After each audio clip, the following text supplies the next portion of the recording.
Topkapi Palace, which was used as the administrative and domicile center of the Ottoman Empire for almost 400 years, is the oldest and largest palace that has survived up until today. It was built by the conqueror of Istanbul, Mehmed II, between the years 1458 and 1478, and it was up until the 19th century that other extensions were made by other sultans who ruled after him. During the reign of Sultan Abdülmecid, the palace lost its primary importance as it was seen to be inadequate for the needs of the state protocols of the 19th century, and therefore had moved to Dolmabahce Palace, built on the Bosphorus in 1854. However, the Sultanate's treasures, the holy relics, and the archives of the empire were protected, and certain traditional ceremonies and celebrations continued to take place at Topkapi Palace.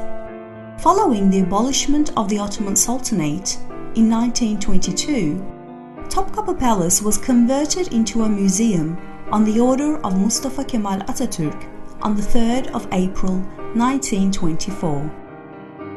The museum, which also offers audio guidance services, is open to the public every day of the week except on Tuesdays.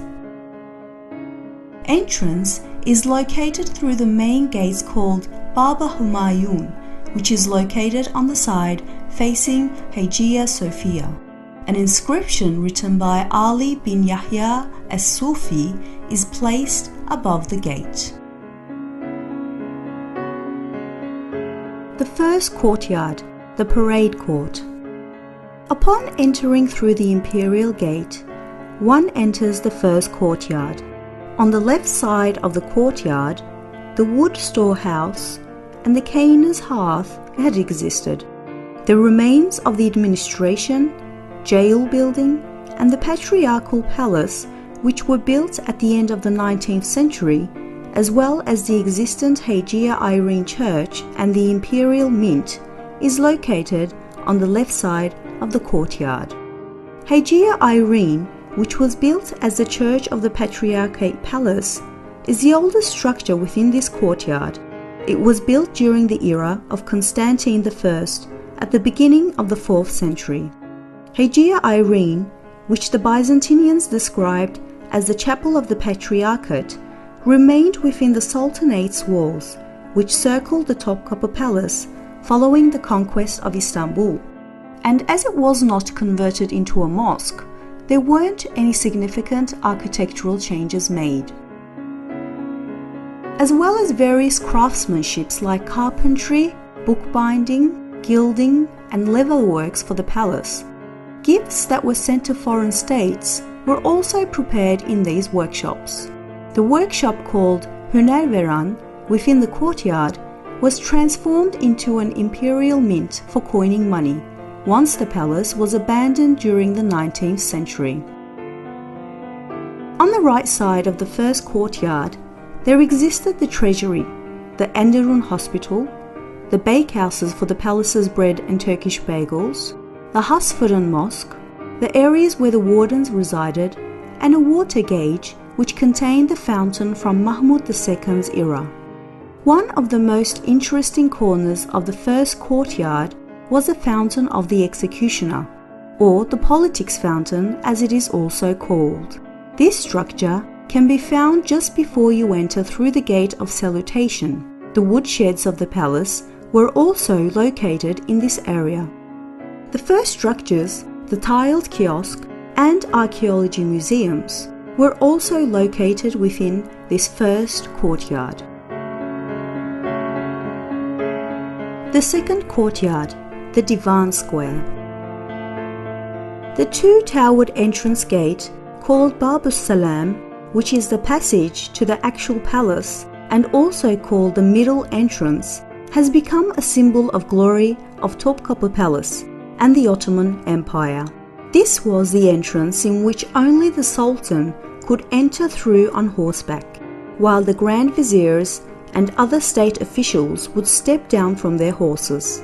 The women of the palace would pass through it in their sultanate carriages. The two towers above the gate were built during the era of Kanuni Sultan Solomon. Within these towers, there also existed the gatekeeper chambers, which was used to welcome foreign ambassadors who came to the palace until permission for their entrance were granted. The Divan Square, which was built in the 1460s as the second courtyard of the palace, was the ceremonial ground where the state affairs took place.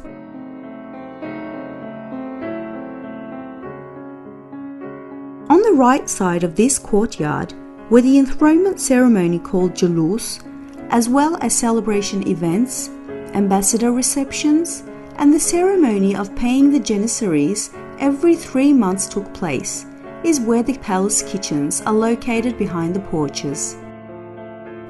One of the most valuable collections of Topkapi Palace Museum are the Chinese porcelains, which are exhibited together with the Japanese porcelains in Matbah-ı Amire, in other words, the kitchen. The copper and bronze artifacts are exhibited within the Helvahane section of the kitchen. In the Istanbul glass and porcelain section of the Sherbethane and Helvahane, there are almost 2,000 pieces of artifacts. The Ottoman and European silverware, which have been exhibited in the kitchen section, as well as the European porcelain and glassware, are not currently on exhibition. The Kubbe Altı, which is the only tower of the palace located on the left side of the Divan Court, where the Imperial Council meetings were held, is the Justice Tower, which symbolizes the location where justice is represented.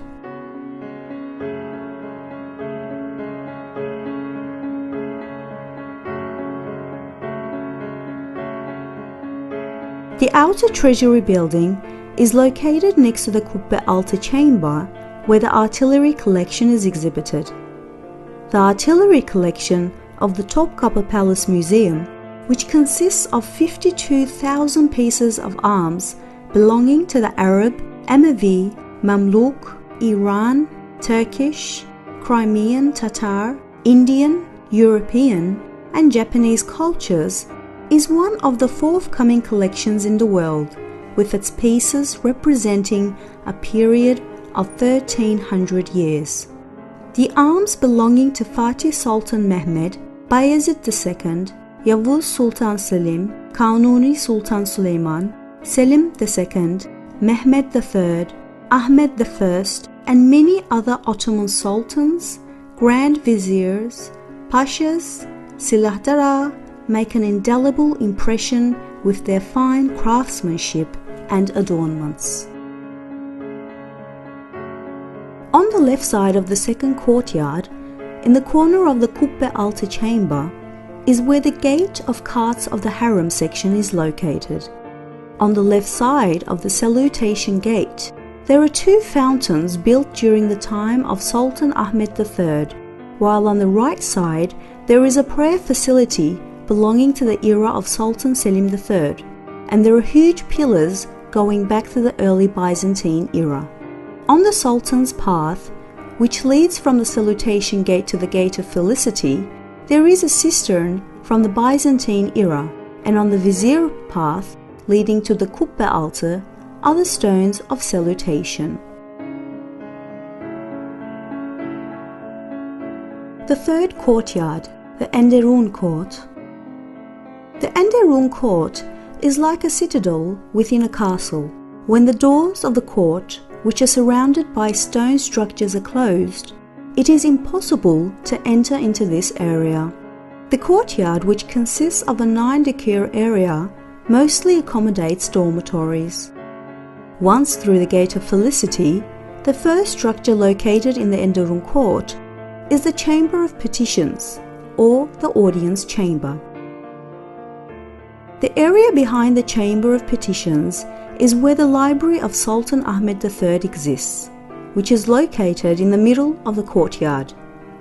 On the right side of the court is the Enderun School and Music Room, which was the palace university raising high state officials, the dormitory of the expeditionary forces, the remains of a hammam belonging to the era of Sultan Selim II, and the Fatih kiosk, where the treasures of the palace are exhibited today. As well as having a great economic, spiritual, and historical value, a great part of the imperial treasury includes the gifts presented to the sultans during the visits of the foreign ambassadors, gifts for the wedding ceremonies, births, and during the circumcision celebrations of the sultan's sons. While some of these gifts in the treasury include gifts from all corners of the world, some of them, on the other hand, are the works of art of local artists who had presented these to the sultans, which in return provided them with the support and bounties of the sultans, as well as receiving new orders for other pieces of art. Uthman's sword, as well as the world-famous spoonmaker's diamond, is exhibited in the 4th Treasury Room. Within the wards, on the right side of the 3rd courtyard, is the collection of the Ottoman Sultan's attires. In the Sultan's attire collection, which includes the most prosperous samples of Ottoman fabrics, consists of all the attire of the sultans and princes' clothing, beginning from the second half of the 15th century until the beginning of the 20th century. The left side of the 3rd courtyard is where the privy chamber with its 4 domes are located. The holy relics are exhibited and preserved here.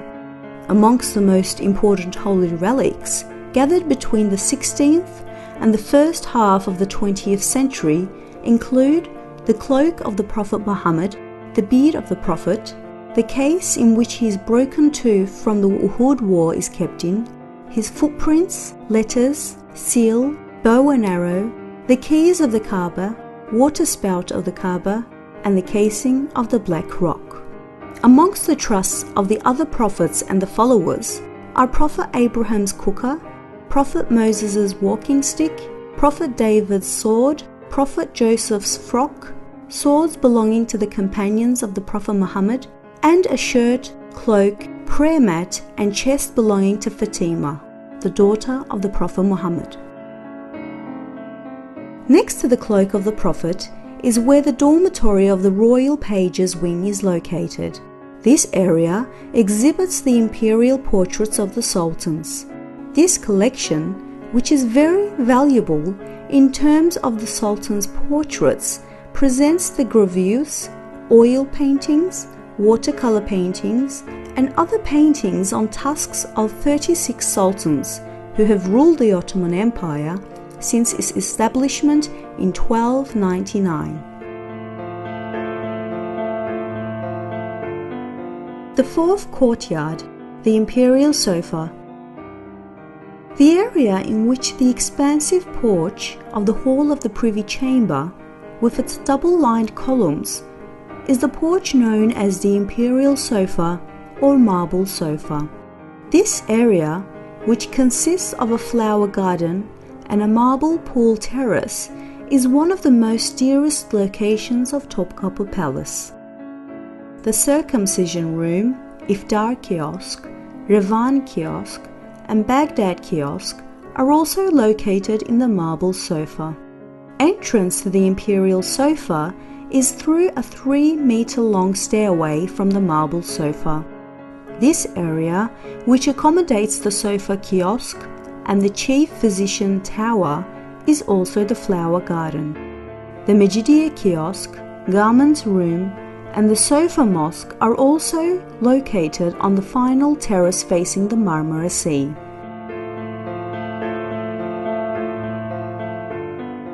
The harem. The harem, which forms one of the most important areas of Topkapi Palace and where the sultans had resided with their families, is a very crucial complex in terms of historical architecture, as it has reflected the attributes of different architectural styles belonging to the 16th century until the beginning of the 19th century. This area has been meticulously circled by high walls, separating it from the salutation area and the areas of administrative functions. There are more than 300 rooms in the harem, with 9 bathhouses, 2 mosques, 1 hospital, wards, and a laundry room. It had been severely damaged during a fire in 1665. The current state of the harem has been attained by many years of renovations and additions. The general structure of the harem is formed by courtyards following one another. The doors which separate these courtyards lead to the wards, rooms, kiosks, and administrative service buildings.